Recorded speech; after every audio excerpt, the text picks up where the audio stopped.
All right, I touched on this briefly in the last video, but I want to actually really be explicit about it.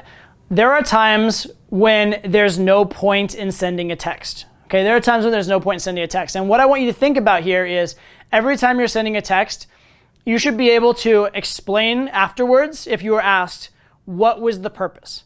What did that text achieve? So maybe it was, we weren't talking, I wanted to restart the conversation. Or maybe it was she sent a shit test, so I passed the shit test.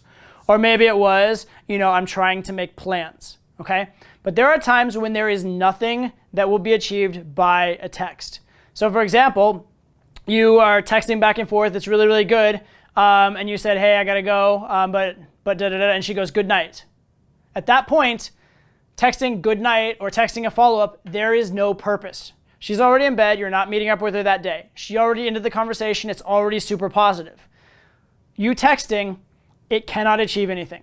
All it can achieve is making you look needy, possibly, right? It might not ruin anything, but it's not achieving anything. It's not making the situation any better. So in those contexts, my philosophy with texting is less is more, right? My philosophy with texting is if you were busy having the most amazing experience of your life, would you be texting back right now? Probably not. So any text you send in that meaningless context, all it's saying to her is he's not having the most amazing experience of his life right now. That's it. Okay. And again, also, the more text you send and the more you just get convoluted, the more opportunity you have to make mistakes. The other side note on this, by the way, is don't plan ahead your text either. Okay. So a lot of times there's a situation where things are really good and there's no point in sending a text. But what guys will do is they'll send a text. They'll be like, I'm going to send this. And then when she responds to that, then I'll leave it silent because then I'll really have her hooked. Right? And when guys get tricky like that, it always backfires. It always, always, always backfires.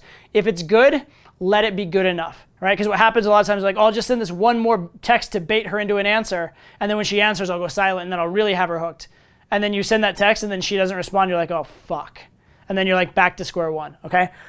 Don't do it, right? Again, if there's nothing specific to be achieved by the text, don't send it. You can always send it later if you need to.